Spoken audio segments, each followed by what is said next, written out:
Hey guys, we need to talk about Venezuela. This video is going to be a little bit different because as you can see, I'm getting new floors put in. I kind of had to do that because I had some flooding. So I'll tell you something, man. Us YouTubers, we are famous, not rich. So I figure I would make a salad. I'm making turkey. I've got some rice here, and I have some spinach here in the refrigerator. So I'm going to make like a green and grain bowl for dinner tonight, even though like I barely have a place to sleep because my bed is piled with stuff from the flooring contractors. But I want to talk about what's going on in Venezuela. A lot of people think that we might be invading Venezuela soon. And if you want more information on that, I strongly suggest that you check out Preston Stewart.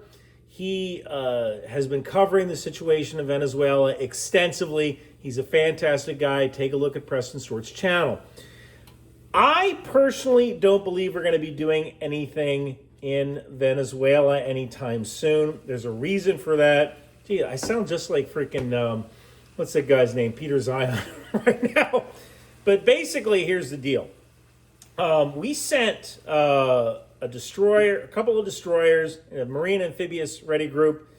We've destroyed a couple of fast boats that may have been carrying drugs.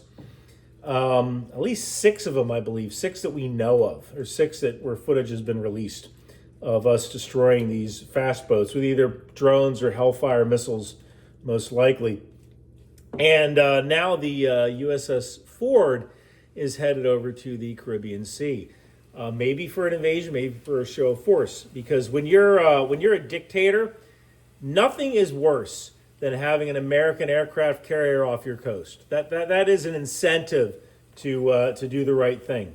Absolutely.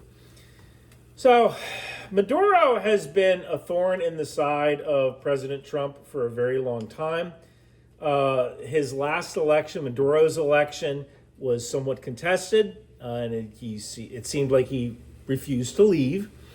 And the results of the election were somewhat questionable. But Trump wants this guy gone. Now, as to whether or not Venezuela is the main conduit for drugs, I don't know. I know that as long as Americans like drugs, there will be an industry of people willing to send drugs or risk their lives willing to get drugs to America just because, supply and demand, right? If you have a lot of demand, there will be suppliers who are willing to enter that pipeline. Now, I will say another thing. When you put the full weight of America's intelligence gathering and military capability behind interdicting drug vessels, that kind of changes the risk calculus. And some cartels may decide, you know what, this is not worth that smoke. We should get out of the business. We did a little bit of fighting drug cartels back in the 1980s, although that was mainly helping local nations with their counter-drug capabilities, giving them equipment, giving them intelligence. I don't think we did any kind of clear and present danger type strikes on these drug cartels back in the 80s, though there may have been one-offs here and there. But I can tell you that the problem with invading Venezuela right now, and one of the reasons I really haven't done any videos on it, is that I don't really see that as a possibility. Or I find it unlikely. If I were to use ICD-203, I would call it unlikely. And there's a couple of reasons for that. Reason number one is this guy up here, the one who looks like he should be in a boy band reunion. His name is Elbridge Colby. He's a pretty influential guy, and he is a very competent guy, and he works as the Undersecretary of Defense for Policy. And this guy has a raging hatred of China that is even worse than my raging hatred of the PLA. And I can tell you that the big fear at the Department of Defense or Department of War, whatever you want to call it, the big fear is that we're going to be going to war with China in 2027 or 2028, because that's when Xi Jinping has said the the PLA, the People's Liberation Army, needs to be ready to go to war with China. And if we entered Venezuela, it would consume quite a few resources, quite a few smart weapons, attacking targets inside Venezuela to actually prepare for an invasion.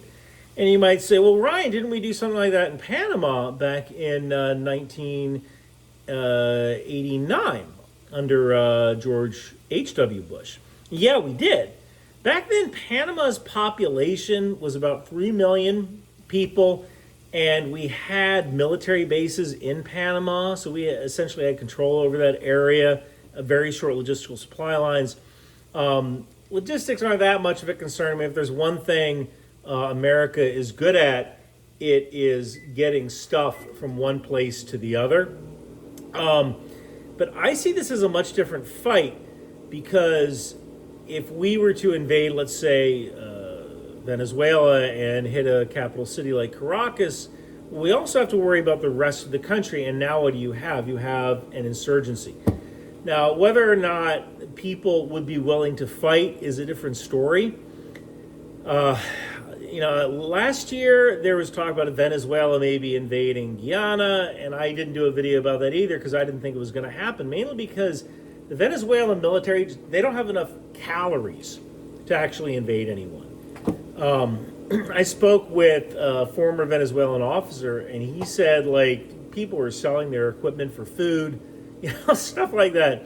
So if Maduro thinks he has an army that can stand up to the United States, even as an insurgency force, he may be sorely mistaken.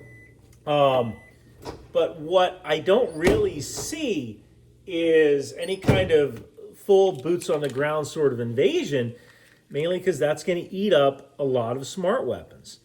And an insurgency operation, well, now you're talking, you have to move active duty forces to Venezuela, you activate National Guard going to Venezuela to perform stabilization operations, and now essentially you have Iraq or Afghanistan all over again. I saw that movie. I saw that in the theater, and like literally in theater. And it didn't work out that well for us. I mean, Iraq was a better case than Afghanistan. But at this point, we shouldn't be worrying about tin pot dictators in Venezuela. We need to be worrying about China. And that's one thing Elbridge Colby and I have in common, other than our incredible good looks.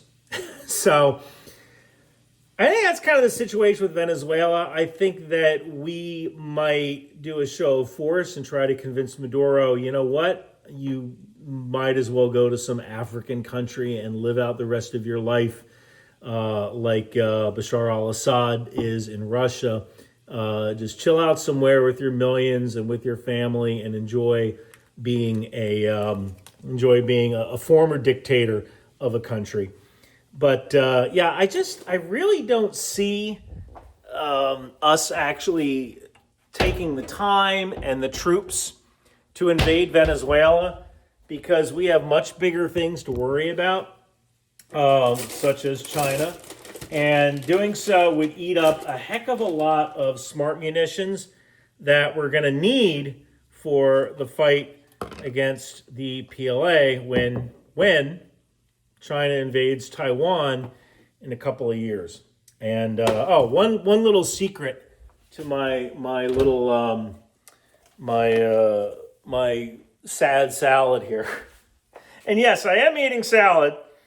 I'm trying to live. I'm not going to give up smoking, but I am trying to eat better ever since my gallbladder kind of exploded a couple of months ago. But I typically do turkey, and I do spinach, and I put like this homemade kind of adobo seasoning on top. And I think it is absolutely delicious.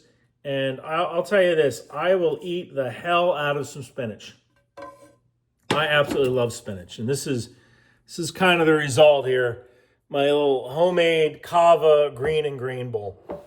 So that's the situation in Venezuela. It's one of the reasons why I choose not to really cover the topic. I really don't think it's going to be an issue for the United States. And Thank you guys so much for watching. It's me, Captain Bannon of the documentary Team Yankee. When I'm not kicking commie butts, I'm wearing t-shirts from Ryan McBeth, available at Bunker Branding, Knife Hands, HIMARS, Landmines, Patriot, and even my favorite, the TOW missile. Mushna, we want t-shirt too! Take a hike, commie! So come on down to Bunker Branding and take a stand for what's really important about America. Capitalism!